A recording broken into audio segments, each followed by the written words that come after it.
Welcome to another movie plot and enjoy the memories. We open in 1989 on a passenger jet where the cameraman gets right up in the pilots' faces. Without any indications or warnings, they're struck from above by another descending airliner and plummet out of the sky. The pilot tells the entirely too casual engineer to go back and check on the passengers, but he finds them already dead in their seats.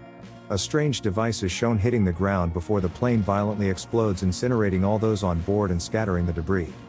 The FFA bring in an investigator, Bill Smith, who's seen more plane crashes than hot meals, but I'm not sure if that's a good thing.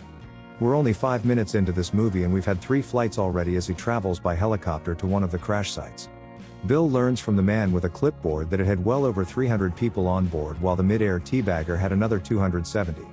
Some weirdo lurking around is shown stealing victims' shoes, and when asked if the investigator has a problem with it, Bill says no. Dr. Meyer is an award-winning physicist looking for some sort of anomaly, so he's only treated like a slight nuisance and not someone stealing evidence from a crime scene.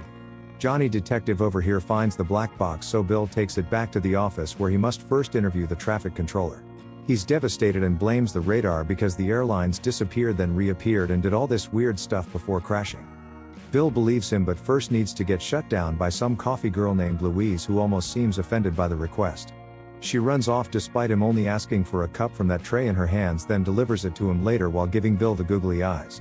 Honestly, I wouldn't drink it after that, but Bill doesn't get poisoned and just listens to the cabin recording of the crash.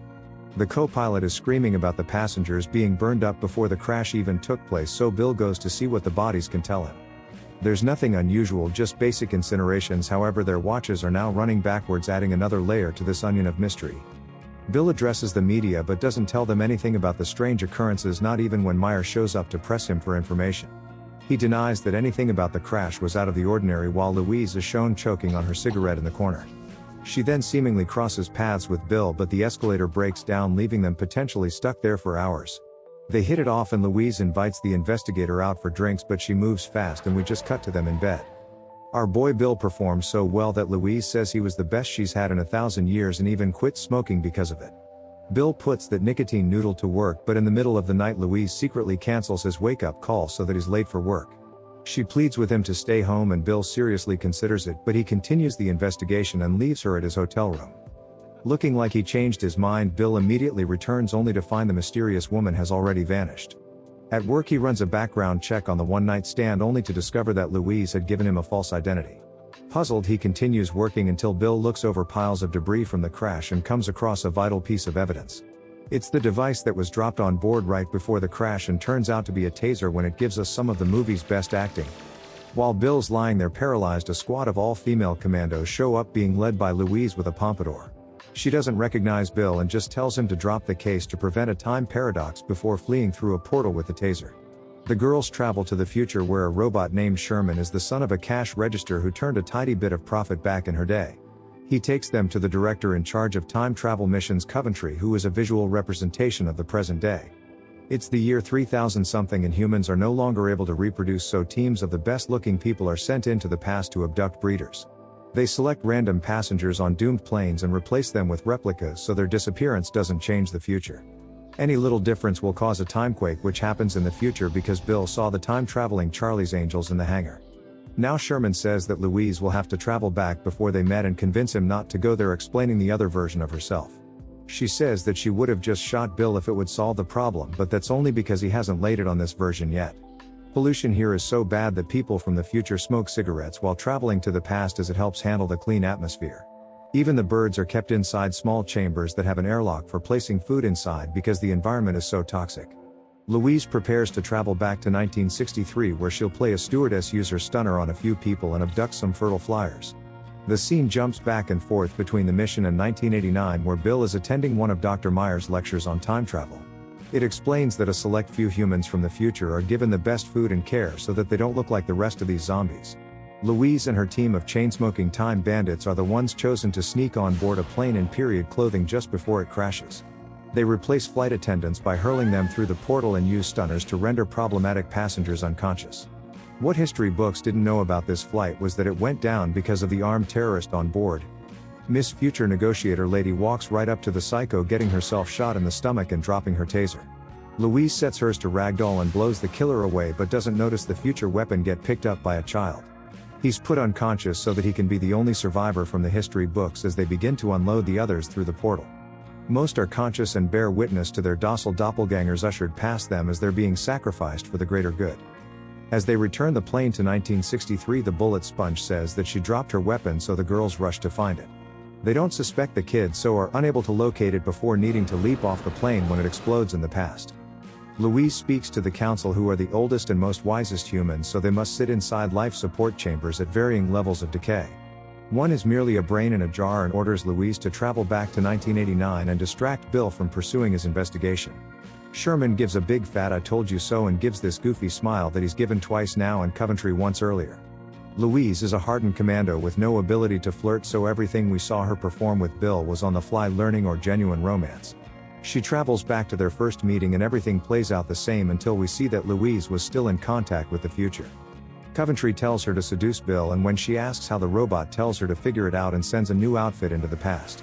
Dressed like a woman of the time, Louise practices her walk briefly by following the free-roaming hips around the airport. She then approaches Bill and used a device to shut down the escalator as a conversation starter to invite her target out for drinks. This time we follow their whole night as Louise steals a current year Alante but says that she's owned it forever. They fly across town at tremendous speed, whizzing through traffic, but you can't blame her because it's her first time driving. Arriving at a bar for drinks, the future girl pretends to be from France, which is why she doesn't understand Bill's earth humor.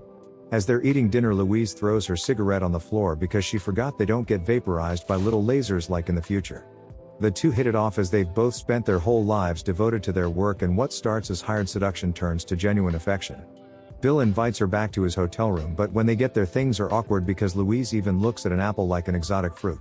She doesn't react to being kissed at first because I guess there hasn't been much incentive with future men, but it seems appealing now.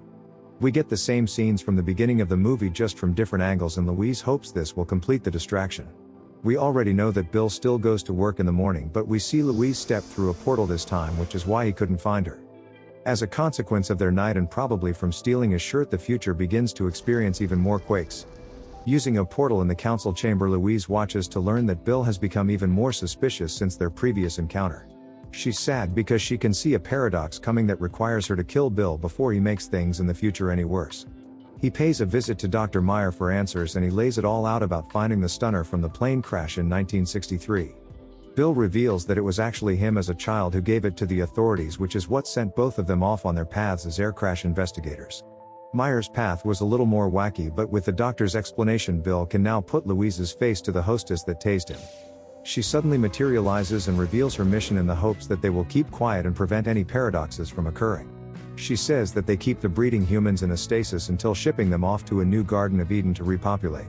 Meyer is all giddy about being right and fiddles with the future device, activating it after 25 years, and inadvertently dies.